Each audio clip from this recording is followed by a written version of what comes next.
El 9 de marzo de 1595, en la provincia de Chiquimula, Guatemala, la imagen del Cristo Negro crucificado llega a la ciudad de Esquipulas. El Cristo Negro de Esquipulas es una imagen de Jesús crucificado, venerada por millones de fieles de Centroamérica. Se encuentra en la Basílica de Esquipulas, en la ciudad del mismo nombre en Guatemala, distante a 222 kilómetros de la ciudad de Guatemala. Ya desde el siglo XVII, se le conoce como el Milagroso Señor de Esquipulas, o también como el Milagroso Crucifijo, que se venera en el pueblo llamado Esquipulas. La fiesta en celebración al Cristo Negro de Esquipulas se celebra el 15 de enero. Es también cuando llega la mayor cantidad de peregrinos a la ciudad provenientes de Guatemala, El Salvador, Honduras y México. El 11 de enero de 2021, en plena pandemia del COVID-19, una bellísima réplica del Cristo de Esquipulas y sus imágenes acompañantes, la Virgen Dolorosa, María Magdalena y San Juan Apóstol, fueron donadas a la Catedral San José de la antigua Guatemala,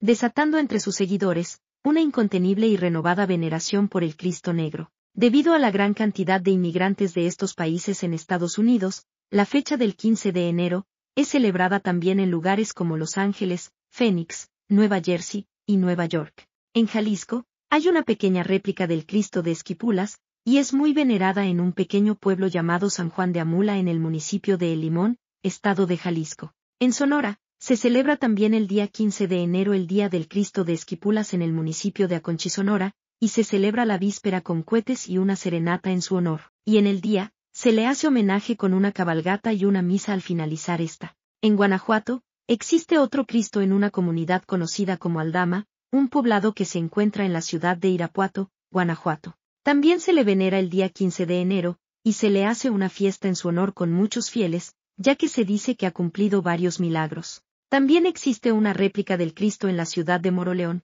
Guanajuato, a la cual también veneran miles de devotos. En esta ciudad se le celebra haciendo un recorrido por la noche, con cientos de velas encendidas por los peregrinos que acompañan al Señor de Esquipulitas, a través de las principales calles de la ciudad. En Oaxaca, existe un Cristo de Esquipulas en Miahuatlán, en el templo de San Andrés, que mide más de 2 metros de altura, y es venerado con gran fervor. En la región de Tierra Caliente, hay también una réplica en el estado de Guerrero, más exactamente en Ciudad Altamirano, donde es patrón de la parroquia del Señor de Esquipulas, venerado por la población de toda la Tierra Caliente mexiquense, guerrerense y michoacana. Se dice que llegó a Tierra Caliente por el río Balsas, junto con unas personas que decían venir de un municipio llamado Esquipulas en Guatemala. Su fiesta consiste en 10 días de festejo, 9 de procesión, y la fiesta patronal el 15 de enero como se acostumbra en otros lugares con réplicas. Las procesiones comienzan del 6 de enero con la Epifanía, y se terminan el 14 de enero con una procesión que se lleva a cabo de las 12 de la noche y 30, a las 2 horas del día 15 de enero. Las procesiones se hacen por las calles principales de Oriente y Poniente, en las que destacan la segunda, tercera y cuarta por ser las más largas entre todas. Una réplica fue donada a los frailes franciscanos, en la ciudad de Santiago de Querétaro, donde se le venera y se rinde culto el domingo de carnaval de cada año, siendo una festividad que reúne a la comunidad de danzantes concheros de toda la República. En Villa Parrilla, Tabasco, es venerada la imagen del Señor de Esquipulas, una imagen réplica de la original, que fue escondida durante la persecución católica encabezada por Tomás Garrido, y que hoy en día se encuentra en la parroquia San Antonio de Padua. El 9 de marzo de 1687, en la villa de Santa Fe de Bogotá, en la actual Colombia, a las 10 de la noche, sucede durante 15 minutos, el tiempo del ruido. Fue un fragor fortísimo, de origen desconocido, acompañado de un fuerte olor a azufre, que genera pánico en los habitantes de la ciudad. Tiempo del ruido es el nombre que recibió el fenómeno ocurrido a las 10 de la noche del 9 de marzo de 1687, en la entonces villa de Santa Fe de Bogotá y sus alrededores. Se caracterizó por un ruido misterioso y fortísimo de origen desconocido, acompañado de un intenso olor a azufre, que se extendió durante varios días, con una duración aproximada de 15 minutos. Según Mercado y Martínez, el ruido se escuchó alrededor de 15 minutos. La versión de Casani nos aporta un dato diferente en cuanto a la duración, ya que dice que se sintió por cerca de media hora, y nos cuenta que se sintieron 3 explosiones. En su crónica cuenta que no hubo persona que no se espantase, y que no lo oyese. Al primer golpe dudaron, todos al segundo temieron, y al tercero se aterraron, y con la perseverancia salieron de sí, y aún de sus casas y aún de la ciudad. Lo más singular fue, que todo el tiempo que duró este rumor, se esparció por el aire un pestilencial hedor de azufre, que ofendía al sentido. De esto fueron testigos todos aquellos a quienes bastó el ánimo para estar sobre sí, y muchísimos, que en un primer principio, antes de que se turbase la fantasía, salían a las ventanas y al movimiento del aire les apestaba el olor, quizás se les subiría a la cabeza, para no poder advertir luego su permanencia. El presidente colonial Gil de Cabrera y Dávalos dirigió una expedición militar hacia las afueras de la ciudad, donde al parecer se sintió más fuertemente el extraño fenómeno. El ensordecedor ruido terminó aquella misma noche, y nunca más se volvió a presentar, mientras que el hedor azufrado permaneció durante algunos días más sobre la sabana de Bogotá. Durante muchos años posteriores, cada 9 de marzo se destapaban los sacramentos, y se tomaba como una festividad religiosa en Santa Fe de Bogotá. La expresión tiempo del ruido, se forjó dentro de la jerga de los habitantes del virreinato de la Nueva Granada.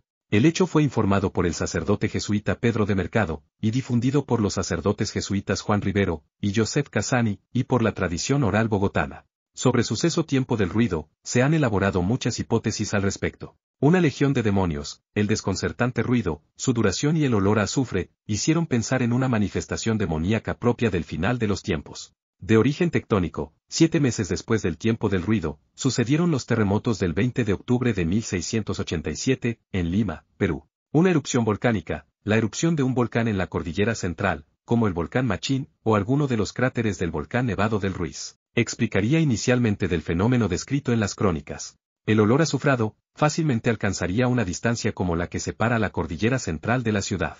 En 1985 el cráter Arenas del Nevado del Ruiz hizo la erupción que destruyó el pueblo de Armero, sus cenizas alcanzaron más de 500 kilómetros, y el olor azufrado fue percibido por habitantes de diferentes municipios de Boyacá, Antioquia y Cundinamarca, a distancias incluso superiores. Pero las cenizas no cayeron en forma homogénea en sus alrededores, pues al sur de Antioquia, no se percibieron pese a encontrarse a distancias inferiores a 100 kilómetros. Un meteoroide, o pequeño asteroide, es un fenómeno frecuente y que también explicaría casi todos los fenómenos relatados.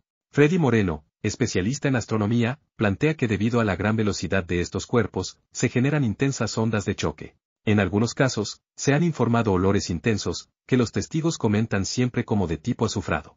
La falta de fenómeno luminoso se explicaría por la misma estadística, que informa que en estos casos solo el 55% de las personas perciben el fenómeno luminoso. Pero la mejor prueba de que el ruido escuchado en Bogotá en 1687 es la similitud con el fenómeno sónico sentido en Chelyabinsk el 15 de febrero de 2013. La onda sónica no solo sorprendió a los habitantes de esta región, sino que causó heridas a más de 1 millar de ellos, debido a la rotura de los vidrios que causó la explosión sónica. Y fue producida por el paso del meteoroide, a más de 20 kilómetros sobre los cielos de esta ciudad rusa. Este fenómeno también causó la caída de un muro en una fábrica de zinc, un pequeño temblor, y la detección de ondas de infrasonido en lugares apartados de Rusia. El 7 de julio de 2007, el departamento del Valle del Cauca fue sorprendido por una fuerte explosión que se sintió desde el municipio de Obando en el norte hasta Cali. En los días siguientes, se encontraron unos pocos meteoritos que impactaron los techos de casas humildes de la zona de Agua Blanca, en Cali. El ruido sentido se debe a la gran velocidad con que viajan estos cuerpos a pesar de ser frenados por la atmósfera terrestre. El 5 de septiembre de 2010, cayó otro meteorito, que estremeció todo el departamento de Santander con una explosión. Fenómenos más fuertes se han informado, como en la explosión de Tunguska, en 1908, cuya explicación científica ha sido dada con base en la entrada de un meteoroide, que no alcanzó a impactar en la superficie de Siberia, sino que explotó a 5 kilómetros de altura, dejando arrasada un área muy grande de bosques, produciendo un pequeño sismo, que fue registrado en estaciones sismológicas y otros fenómenos meteorológicos de escala global. El tiempo del ruido era hasta ahora, como una anécdota inexplicada, pero ahora a la luz de la ciencia, y de un estudio profundo del fenómeno descrito, puede llevarnos a generar hipótesis sobre lo que posiblemente sucedió. En el Boletín de Historia y Antigüedades, de la Academia Colombiana de Historia, se publicó la traducción del informe original del fenómeno del ruido, hecho por el jesuita Pedro de Mercado. Aunque la erupción de un volcán en el centro de Colombia fue descartada por algunos geofísicos como Jesús Emilio Ramírez, por falta de pruebas científicas de este posible evento, el Instituto Smithsoniano ha reconocido el desconocimiento de buena parte de la historia geológica del llamado macizo volcánico Ruiz Tolima, y por lo mismo, deja la puerta abierta a una erupción no confirmada en la fecha establecida. La descripción dada por todos los cronistas de la época corresponden al paso de un meteoroide sobre el centro de Colombia. Prueba de ello son la onda sónica que despertó a los bogotanos, las siguientes explosiones causadas por la fragmentación del meteoroide en su vuelo, y los olores de azufre, que también fueron reportados por las personas de la época.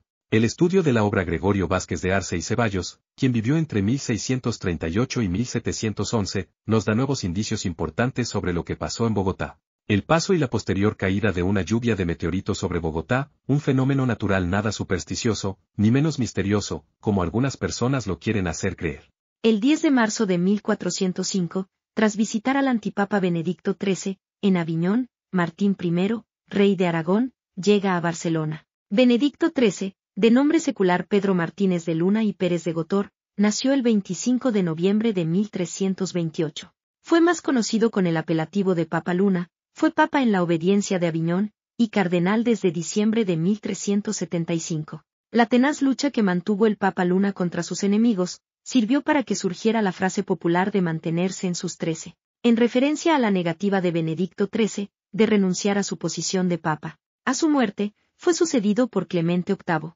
nombrado cardenal por el Papa Gregorio XI, en los turbulentos años de la sede de Aviñón, acompañó al pontífice cuando a instancias de Santa Catalina de Siena, este volvió a Roma. El Papa Gregorio XI, falleció durante los preparativos para su vuelta a Aviñón, huyendo de los conflictos y revueltas en Roma. El cónclave para elegir al sucesor de Gregorio XI, se inició el 7 de abril de 1378, con la presencia de solo 16 de los 22 cardenales electores, ya que no se esperó la llegada de los que se encontraban en Aviñón. Los cardenales estaban divididos en 3 facciones, lemosinos, galicanos e italianos, cada una con su propio candidato. Solo el cardenal Pedro de Luna, junto a Roberto de Ginebra, se consideraban neutrales. El pueblo de Roma, temeroso de la elección de un papa francés, se manifestaba en la plaza de San Pedro, pidiendo la elección de un papa romano, o por lo menos italiano. El cardenal Pedro de Luna propuso la elección del arzobispo de Bari, Bartolomeo Prignano, quien no era cardenal, y por ende no estaba en el cónclave, para contentar a los romanos, y para superar el conflicto entre las dos facciones francesas, lemosinos y galicanos. Y así se hizo. El 8 de abril, Prignano fue elegido papa, y tomó el nombre de Urbano VI. Hasta ese momento a ninguno se le hubiera ocurrido declarar la elección como falsa, la cristiandad entera se persuadió de que Urbano había sido elegido legítimamente. Luna, junto a los cardenales que quedaron en Roma, participó de la ceremonia de coronación del nuevo pontífice, el 18 de abril de 1378, en la Basílica de Letrán. Pronto el carácter de Urbano VI se mostraría poco diplomático, lo que hizo que varios cardenales comenzaran a alimentar la idea de que se podía declarar nula su elección, cosa con la que Luna nunca estuvo de acuerdo. De hecho, cuando supo de las intenciones cismáticas de los cardenales franceses, que se encontraban en Anagni, se les unió el Asia el 24 de junio, con la intención de hacerles desistir de sus ideas. Insistió en que él por su parte, había elegido a Urbano con plena libertad. Solo cuando los demás le aseguraron que ellos habían actuado bajo presión, fue cuando el cardenal Luna comenzó a dudar. Los cardenales se trasladaron a Fandi, donde el 20 de septiembre se reunieron en cónclave, y eligieron a Roberto de Ginebra como papa, quien tomó el nombre de Clemente VII. Pedro de Luna rindió obediencia al nuevo papa, siendo partícipe de uno de los periodos más convulsos de la historia de la Iglesia Católica, el Cisma de Occidente. Pedro de Luna fue legado de este pontífice, durante 16 años. A la muerte de Clemente VII, en 1394, Pedro de Luna fue elegido pontífice por 20 votos de 21, y tomó el nombre de Benedicto XIII. No obstante, Francia se opuso a este nuevo Papa de Aviñón, que había mostrado no ser tan manejable como sus antecesores, y que además era súbdito de la corona de Aragón, por lo cual resultaba difícil obligarle a mantener lealtad a la monarquía francesa. En 1398, Francia terminó por retirar su apoyo político y financiero a la sede papal de Aviñón, y se presionó a Benedicto XIII para que renunciara, a lo que Benedicto se negó, alegando un daño irreparable a la Iglesia.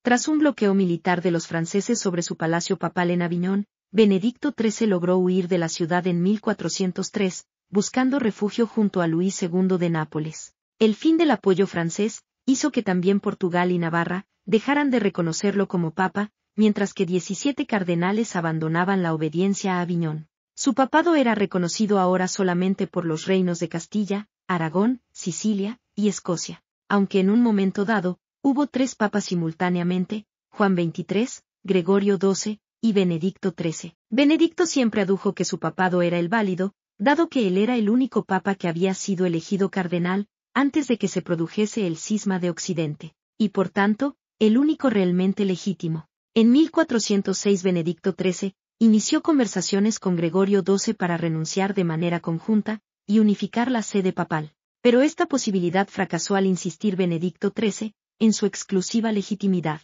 Incluso promovió la llamada disputa de Tortosa en 1413, entre canónigos católicos y dirigentes religiosos judíos, en un intento de revitalizar su actividad papal y de contrarrestar el menguante apoyo a su causa. Finalmente, las tesis conciliaristas, que defendían que el concilio era superior al Papa, triunfaron, y al negarse nuevamente a renunciar, Benedicto XIII fue condenado en el concilio de Constanza de 1415, como hereje y antipapa, y depuesto junto con el antipapa Juan XXIII, mientras que el Papa Gregorio XII de Roma renunció a favor de la unificación de la Iglesia. El concilio designó a Martín V como pontífice único. La Iglesia vio en Benedicto XIII, a partir de entonces, una amenaza. En 1418, en su castillo de Peñíscola, el Papa Luna fue envenenado con rejalgar, una combinación de arsénico y azufre. El intento de asesinato habría sido organizado por un cardenal al servicio del Papa Martín V. Un médico hebreo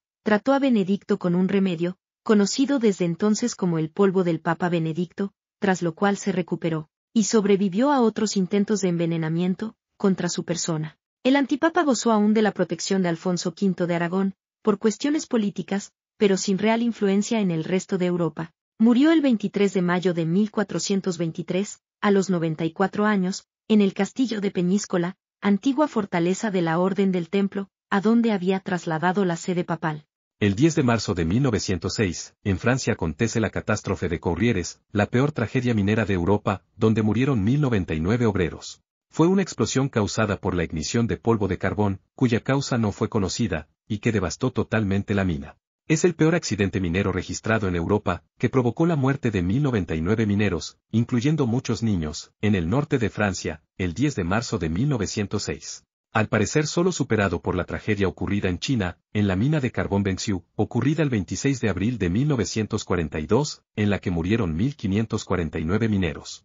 El 10 de marzo de 1969, en Memphis, un tal James Earl Ray es declarado culpable por el asesinato de Martin Luther King, y condenado a 99 años de prisión. James Ray nació en Illinois, Estados Unidos, el 10 de marzo de 1928. Provenía de una familia pobre del medio oeste de Estados Unidos, y había abandonado los estudios a los 15 años. Después de varios delitos, fue condenado a 20 años de prisión, por ser un delincuente habitual. Su padre y hermanos también purgaron condenas en prisión por actos delictivos. Ray fue arrestado en Londres el 8 de junio de 1968, por el asesinato de King ocurrido el 4 de abril de 1968, y se declaró culpable en Memphis, Tennessee el 10 de marzo de 1969. En los 2 meses entre el asesinato y su captura, viajó por diferentes países entre Canadá, Portugal y Sudáfrica. Fue capturado en el aeropuerto de Londres, empleando un pasaporte canadiense falso,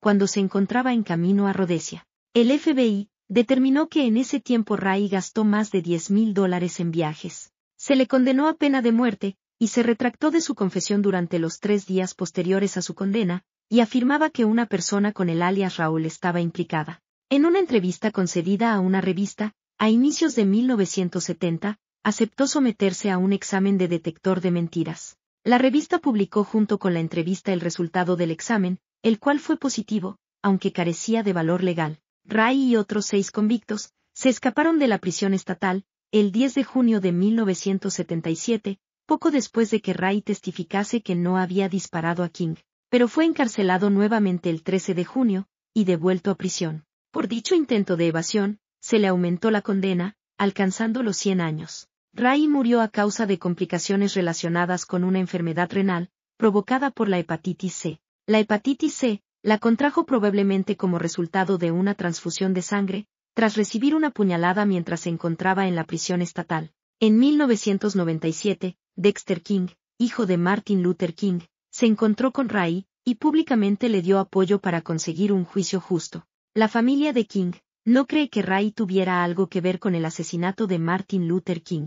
El 10 de marzo de 1982, los 9 planetas, incluido el planeta enano Plutón, se alinean en el mismo lado en relación con el Sol, en lo que se llama sisigia. En astronomía, una sisigia es un término generalmente utilizado para referirse a la alineación del Sol y la Luna, con respecto a la Tierra, y por extensión, también se usa para hacer referencia a una situación en la que tres objetos celestes, o más, están alineados. La palabra sisigia se usa a menudo en referencia al Sol y a la Tierra, y a la Luna o también a los planetas, cuando alguno de estos últimos están en conjunción o en oposición con respecto a los dos primeros. Los eclipses solares y lunares se producen cuando se da una sisigia, al igual que los tránsitos y las ocultaciones. El término se aplica a menudo cuando el Sol y la Luna están en conjunción, luna nueva, o oposición, plenilunio. Asimismo, se utiliza a menudo para describir configuraciones interesantes de objetos astronómicos en general.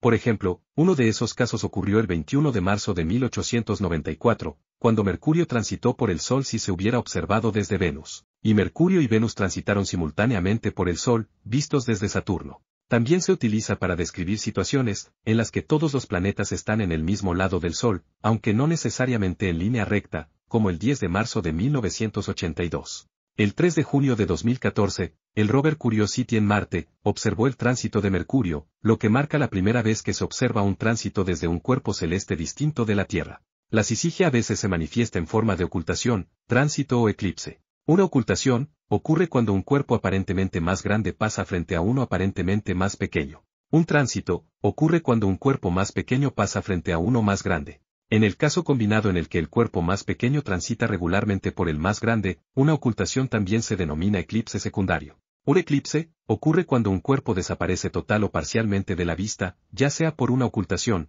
como en el caso de un eclipse solar, o al pasar a la sombra de otro cuerpo, como con un eclipse lunar.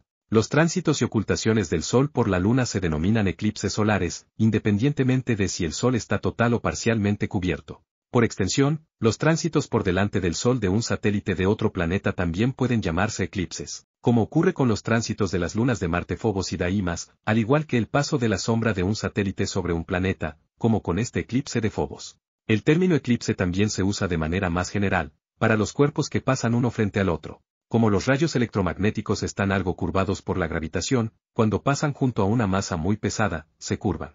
Por lo tanto, la masa pesada actúa como una forma de lente gravitacional. Si la fuente de luz, la masa gravitante y el observador están en una línea, se observa lo que se denomina un anillo de Einstein. La sisigia provoca los fenómenos bimensuales de las mareas vivas y muertas, o sea, alta y baja. En la luna nueva y en la luna llena, el Sol y la Luna se encuentran en sisigia. Sus fuerzas de marea actúan para reforzarse mutuamente, y el océano sube más alto y baja menos de lo habitual. Por el contrario, en el primer y tercer cuarto de las fases lunares, el Sol y la Luna están en ángulo recto con respecto a la Tierra. Sus fuerzas de marea se contrarrestan entre sí, y el rango de las mareas es menor que el promedio. La variación de las fuerzas gravitatorias de marea también se puede medir en la corteza terrestre, y pueden generar la activación mareal de terremotos.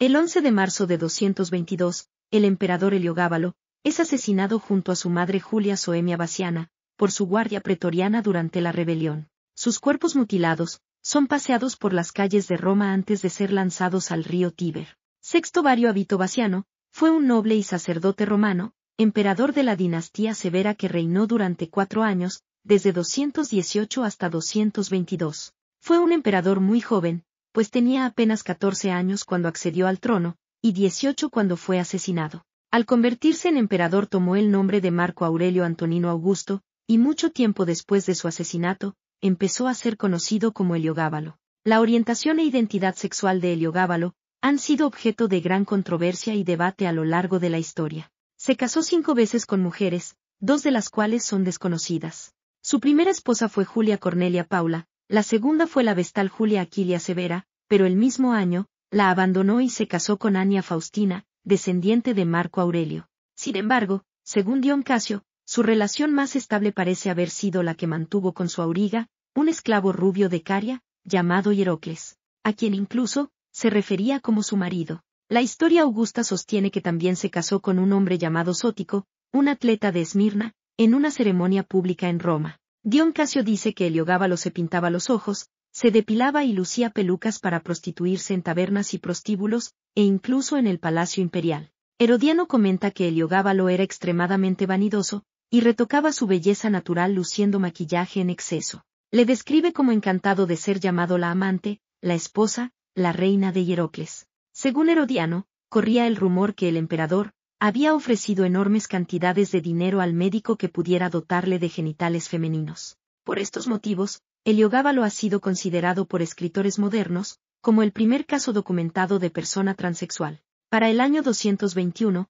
las excentricidades de Heliogábalo, especialmente su relación con Hierocles, enfurecían cada vez más a los soldados de la Guardia Pretoriana. Cuando Julia Mesa se dio cuenta de que el apoyo popular al emperador estaba en rápido declive, decidió que tanto él como su madre tenían que ser sustituidos. Como alternativa, se volvió hacia su otra hija, Julia Abite Mamea, y su hijo de 13 años, Alejandro Severo. Convenció a Heliogábalo para que adoptara a su primo como heredero, le diera el título de César, y compartiera con él el consulado de ese año. Sin embargo, Heliogábalo reconsideró su decisión cuando comenzó a sospechar que la Guardia Pretoriana prefería a su primo por encima de él. Después del fracaso de varios atentados contra la vida de Alejandro, Heliogábalo privó a su primo de sus títulos, revocó el consulado, e hizo circular la noticia de que Alejandro estaba próximo a la muerte, para provocar una reacción en los pretorianos. Se desencadenó un motín, y la guardia exigió ver a Heliogábalo y Alejandro en el campo pretoriano.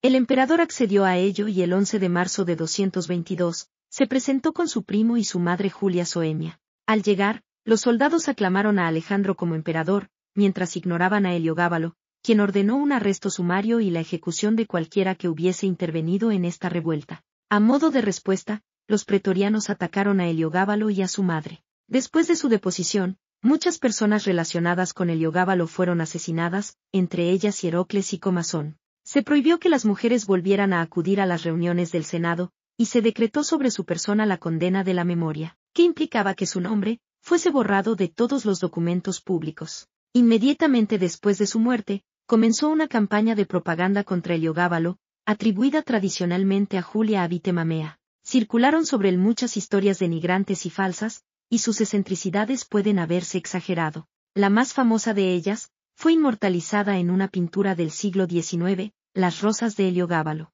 cuadro que retrata cómo asfixió a invitados de una cena, con una masa de violetas y rosas, que lanzaban desde arriba. El 11 de marzo de 1513, en Roma, comienza el pontificado del Papa León X. León X, de nombre secular Giovanni di Lorenzo di Medici, nació el 11 de diciembre de 1475, fue el Papa número 217 de la Iglesia Católica entre 1513 y 1521. Nacido en Florencia, fue el segundo hijo varón de Lorenzo el Magnífico, de la familia de los Medici, y de Clarice Orsini, de la casa de Orsini. En 1513, ante la muerte de Julio II, todo indicaba que el siguiente papa sería el cardenal húngaro Tomás Bakós, quien había mantenido una política activa y fructífera, ante la situación crítica contra Venecia, convirtiéndose en gran aliado de los Habsburgo. De esta manera, Bakós se trasladó a Roma para el cónclave, con la manifiesta intención de ser elegido. Fue recibido con una verdadera pompa principesca, sin embargo, tanto Venecia como el emperador Maximiliano de Habsburgo le traicionaron. Pronto fue elegido en su lugar Giovanni di Medici, el hijo de Lorenzo el Magnífico, adoptando el nombre de León X. En las celebraciones subsiguientes a su proclamación, gastó 100.000 ducados del tesoro papal, casi la cuarta parte del mismo. Y a los pocos meses, las arcas estaban casi vacías, teniendo que recurrir a las casas de crédito italianas, para conseguir empréstitos a un tipo de interés de hasta el 40%.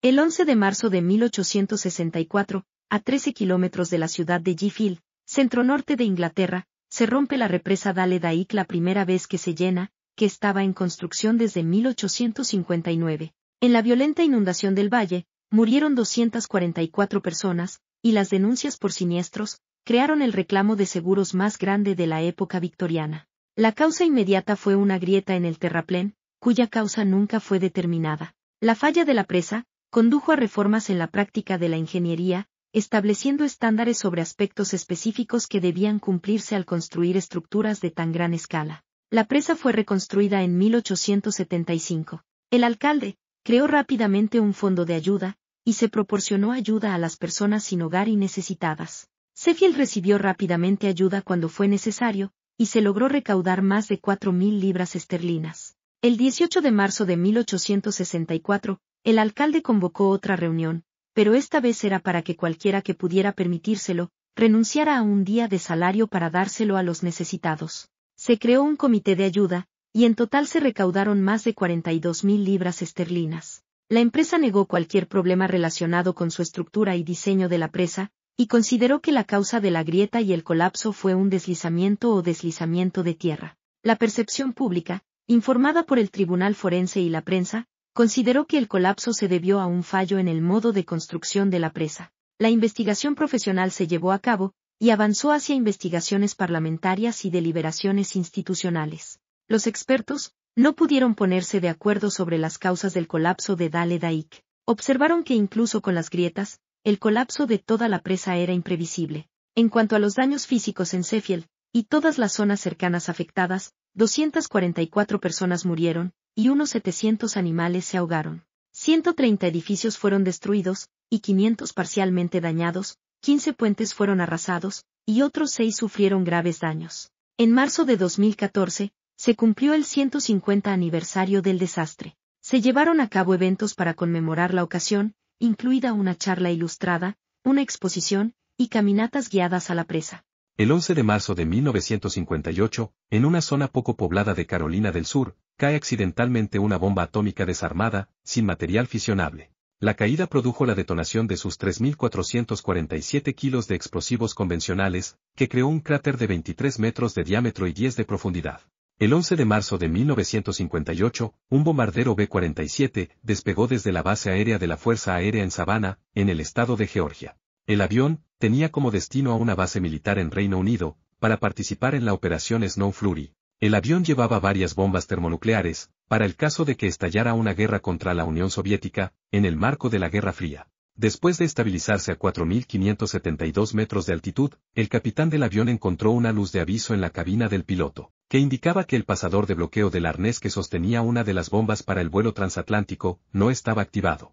Envió al depósito de bombas al navegante del avión, Bruce Kulka, capitán de la Fuerza Aérea. Cuando Kulka entró en el depósito para subir el pasador, por error tiró de un pasador de liberación de emergencia. Una de las bombas cayó al piso del depósito del bombardero, y su peso abrió la compuerta de la bodega de bombas. En la tarde del 11 de marzo de 1958, las hermanas Gregg estaban en la casa de juegos que su padre había construido para ellas en la arboleda detrás de su casa. Hacia las 4 de la tarde, las hermanas se cansaron de jugar, y se trasladaron al patio lateral de la casa, a unos 60 metros de distancia. Esto les impidió convertirse en los primeros estadounidenses que murieran por una bomba nuclear lanzada en territorio de Estados Unidos. La bomba impactó en una zona escasamente poblada, y su núcleo de uranio y plutonio fisionable no estaba ubicado en el sitio de compresión, que se logra mediante la implosión de 3.447 kilos de explosivos convencionales. La detonación creó una nube de hongo, y un cráter de 23 metros de diámetro y 8 a 11 metros de profundidad.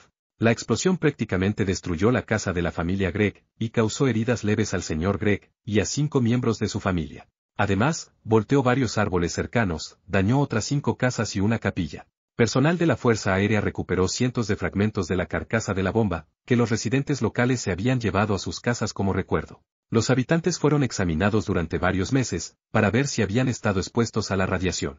El cráter aún se conserva, pero en la estación de lluvia se llena de agua casi hasta su tope. Después de este accidente, los equipos de la Fuerza Aérea recibieron la orden de bloquear las bombas nucleares en los aviones. Esto redujo la posibilidad de caídas accidentales, pero aumentó los riesgos si el avión se estrellara al despegar o al aterrizar.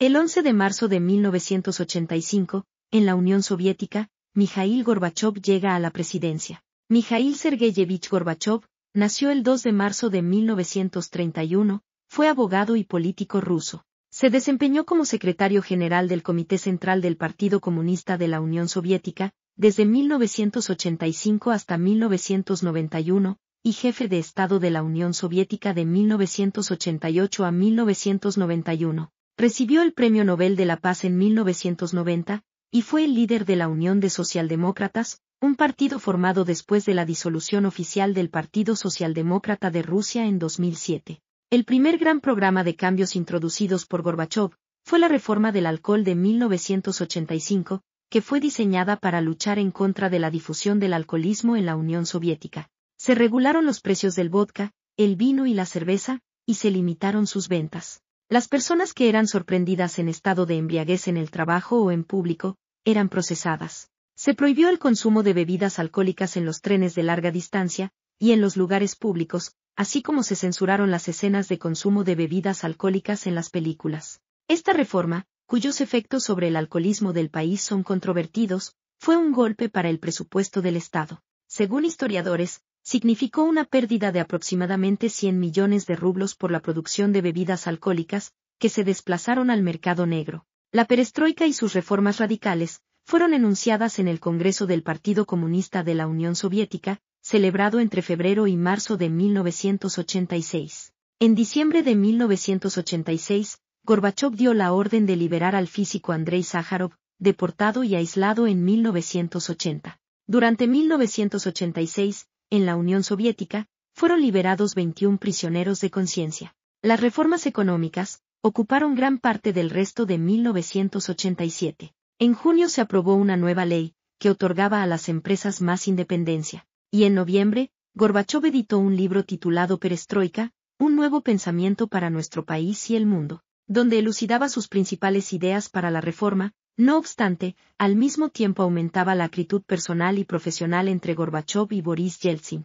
Yeltsin fue sustituido como primer secretario del partido de Moscú, después de criticar a Gorbachov en octubre. En marzo de 1991, se convocó un referéndum en la Unión Soviética, y el 78% de los votantes optó por el sí a la continuidad de la Unión Soviética. Pero con la firma del Tratado de Belavesa, promovido por Boris Yeltsin, se disolvía de facto la Unión Soviética, al separarse la RSFS de Rusia, RSS de Ucrania y RSS de Bielorrusia. La reconstrucción económica sería uno de los principales fracasos de Gorbachov. La perestroika pretendía sacar a la economía soviética del caos y el anquilosamiento en el que estaba sumida, introduciendo mayor libertad de empresa, y dejando actuar al mercado para supuestamente resolver los defectos de la planificación. Sin embargo, estas reformas no tuvieron resultados positivos inmediatos, pues desorganizaron aún más el sistema productivo existente, y ahondaron el empobrecimiento de la mayor parte de la población. Todo ello creó tensiones sociales,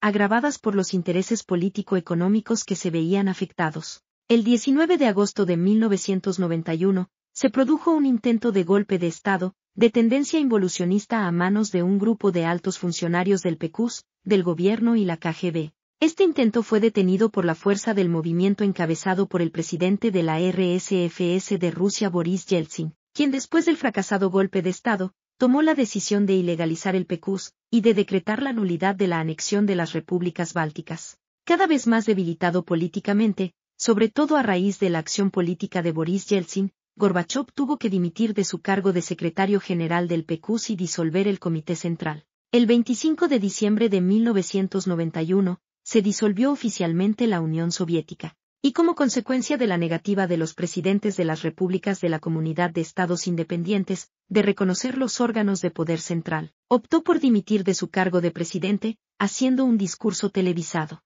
El 20 de marzo de 2009, se reunió con el presidente estadounidense Obama, y el vicepresidente Biden, en los esfuerzos por reanudar las tensas relaciones entre Rusia y los Estados Unidos. El 2 de marzo de 2020, el presidente Vladimir Putin felicitó a Gorbachov con motivo de su 89 cumpleaños, manifestando su gran papel en la historia. El 16 de abril de 2020, ante la pandemia por coronavirus, dijo que para vencer al coronavirus habría que reducir y recortar los gastos militares. El 30 de agosto de 2022, falleció en el Hospital Clínico Central de Moscú. El funeral de Gorbachov, que no tuvo la categoría de funeral de Estado, y tampoco día de luto, se llevó a cabo en el Salón de Columnas de la Casa de los Sindicatos de Moscú.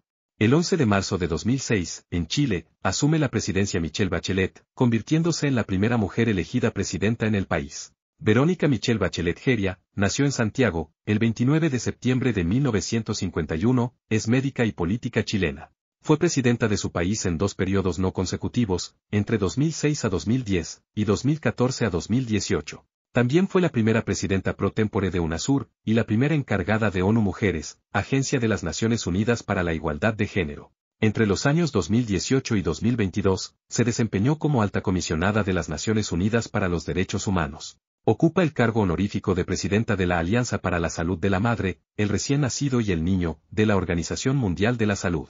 La elección de Bachelet como presidenta de Chile marcó uno de los mayores hitos en la historia republicana del país, al ser la primera mujer elegida para ejercer el máximo cargo gubernamental. Pese a las altas cifras de aprobación y popularidad al iniciar su mandato, al término de la que se llamó luna de miel, Bachelet debió enfrentar una serie de diversos conflictos. entre los cuales sobresalen la Revolución Pingüina y la crisis del Transantiago, que generaron fuertes divisiones y crisis en la coalición de gobierno. Sin embargo, al empezar la segunda mitad de su mandato, el sello social de los 2 restantes años, y la bien evaluada gestión de la crisis económica mundial de 2008, permitió que Bachelet repuntara sus cifras de popularidad, alcanzando cifras históricas de apoyo a nivel latinoamericano. En el plano internacional, Bachelet fue evaluada entre las mujeres más poderosas e influyentes del mundo.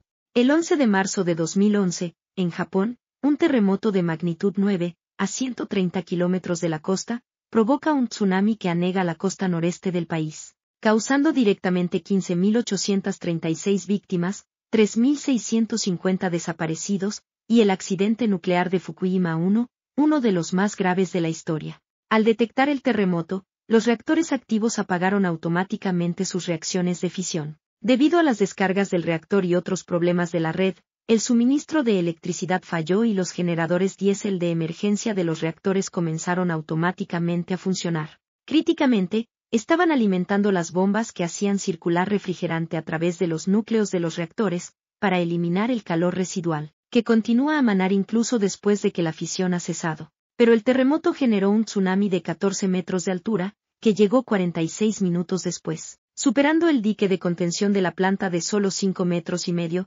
inundando los terrenos inferiores de la planta alrededor de los edificios del reactor de las unidades 1 a 4 con agua de mar, que llenó los sótanos, y destruyó los generadores de emergencia. La pérdida accidental de refrigerante resultante, condujo a 3 fusiones de núcleo, 3 explosiones de hidrógeno y la liberación de contaminación radiactiva en las unidades 1, 2 y 3, entre el 12 y el 15 de marzo. Ninguna de esas explosiones se produjo en los reactores, por lo que no hubo ninguna explosión nuclear, cosa que además no puede suceder debido al bajo nivel de enriquecimiento del combustible. En los días posteriores al accidente, la radiación emitida a la atmósfera obligó al gobierno a declarar una zona de evacuación cada vez más grande alrededor de la planta, que culminó en una zona de evacuación con un radio de 20 kilómetros. En total, unos 154.000 residentes fueron evacuados de las comunidades que rodean la planta, debido a los crecientes niveles de radiación ionizante ambiental. Grandes cantidades de agua contaminada con isótopos radiactivos fueron liberadas en el Océano Pacífico durante y después del desastre. Se ha estimado que 18.000 terabequerel de cesio 137 radiactivo fueron liberados al Pacífico durante el accidente, y en 2013, 30 gigabequerel todavía estaban fluyendo hacia el océano todos los días. Desde entonces, el operador de la planta ha construido nuevos muros a lo largo de la costa, y también ha creado un muro de hielo de tierra congelada de 1,5 kilómetros de largo, para detener el flujo de agua contaminada.